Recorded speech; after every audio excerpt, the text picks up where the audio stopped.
I know especially with the quitting, from the quitting perspective, I mean, entrepreneurs struggle a great deal with the fear behind the failure, or the fear of, of the failure, that really almost drives to quitting sometimes, or an Mhm. excuse that is really just a different way of lying to yourself that you're quitting.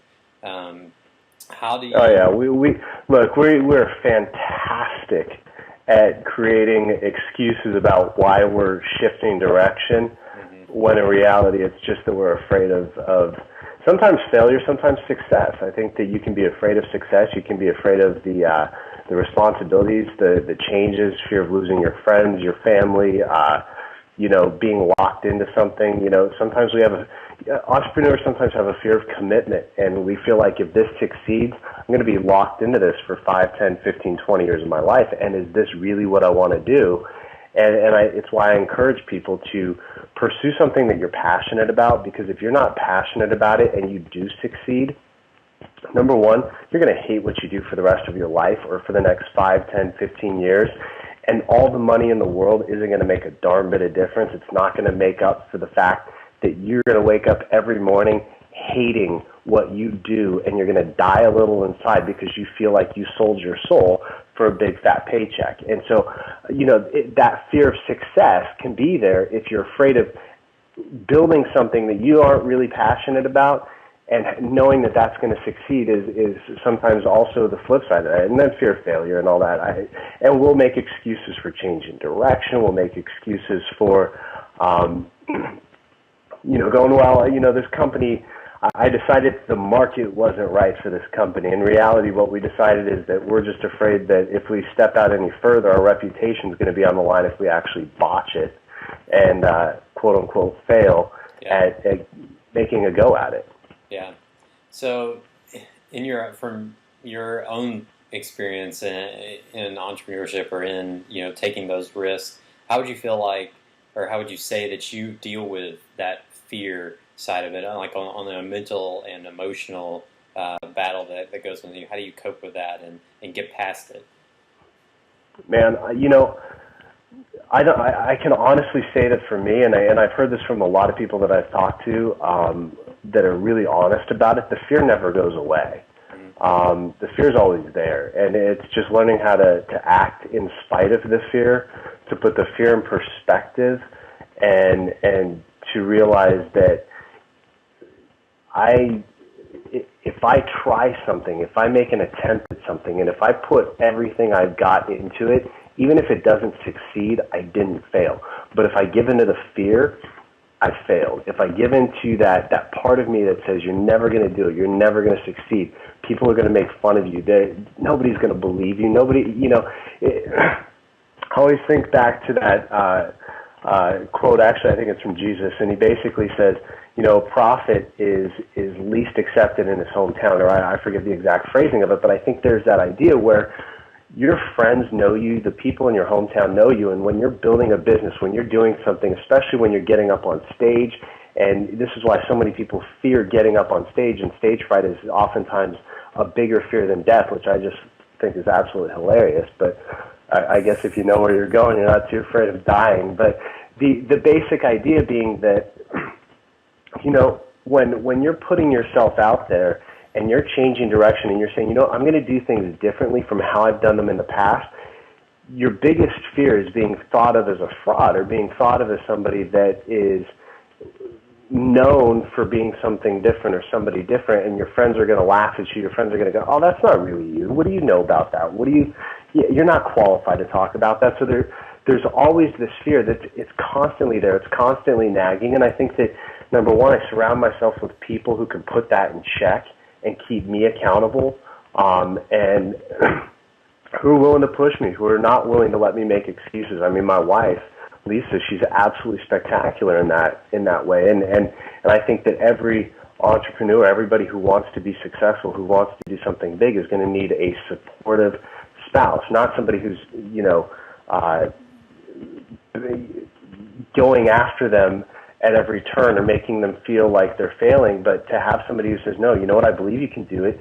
Don't give in. Don't quit. Don't do this. And then get a group of people around you. I mean, I put together last year a team of guys that just a few people that hold me accountable, that push me, and I've got a coach that I work with, and that I pay, and that basically his job is to give me the truth and to hold me 100% accountable and to push me, and I pay people to keep me accountable, to push me, to make me successful. So I'm very careful about what goes into my mind, because there's enough negativity, there's enough crap out there, there's enough people who are going to be telling you that you can't do it, that your dreams are stupid, that your ideas are dumb, and that there enough people aren't going to believe in you, that I really don't need to be around those people. So I surround myself with people who do believe in me, who are going to push me, who are going to motivate me, and who aren't going to let me get away with making excuses and quitting when that fear starts creeping in. Yeah. Nice. Oops. I mean, that's exactly. I mean, we try to, a lot of all this, we try to make it all big and shiny and everything, but to those saying, you need a supportive spouse, you need to make your spouse a part of this, you need a group of other leaders to really, hold you accountable, like you said. Things like that are, I think, extremely valuable. Just to say, look, this happens. You don't have to be perfect all on your own. Do all this on your own. It's not the entrepreneur isn't always some big, glamorous, sparkling kind of superstar. And good. I'm glad you shared that, because I think that people really need to hear that this is the reality of it, and this is what it takes to get it done, kind of a thing. And I think that you touched on something too, which is that we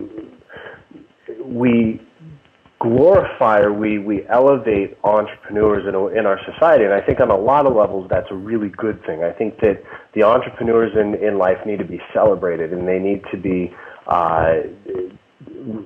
applauded for taking the risks and for doing things that a lot of people wouldn't. I mean, we wouldn't have companies without entrepreneurs. We wouldn't have nonprofits without entrepreneurs. We wouldn't have churches, schools, people who are willing to get out there and to start something and to take a risk and to put themselves out there. But I think that it's, like you said, we don't often see what it took for that entrepreneur to get from where they were to where they are now. We just see them where they are now, and we look at a Steve Jobs and we go, man, I'm not a Steve Jobs. I can't do what Steve Jobs did.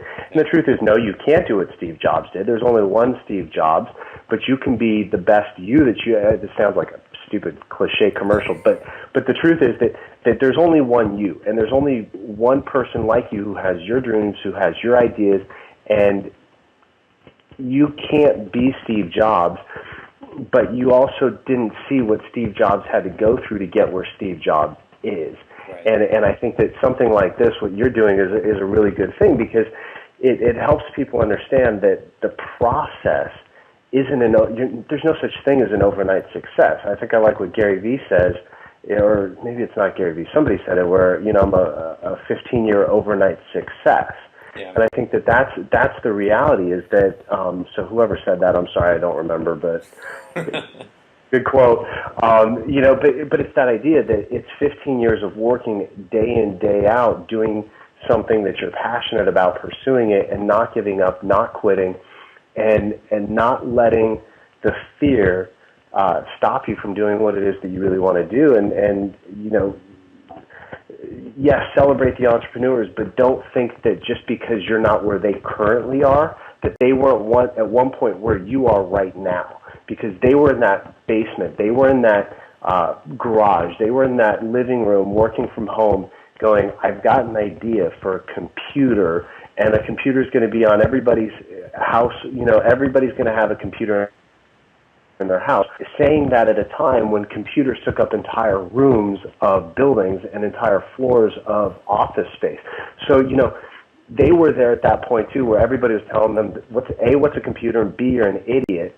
And we forget what they went through that time frame, and we look at where they are now and compare ourselves to, we compare present day self with them present day, not remembering everything that they did in that process. So that's kind of a long, rambling answer to say, I like what you're doing. I like that idea of telling people what the reality of being an entrepreneur is. And yes, celebrate it, but don't think that you're not qualified to do it just because you're not currently as good as Steve Jobs or Jeff Bezos or however you say his last name. Mm-hmm. So yeah, absolutely. And I'll also say it's what we're doing, because I definitely, I mean, I'm just a facilitator. We need the people that are innovators, and any other entrepreneurs that are watching this that want to be interviewed or have something to share, shoot us an email. I mean, totally just share your story. This is all about transferring that knowledge onto the entrepreneurs that are wanting to learn and wanting to go out there and have the courage to innovate.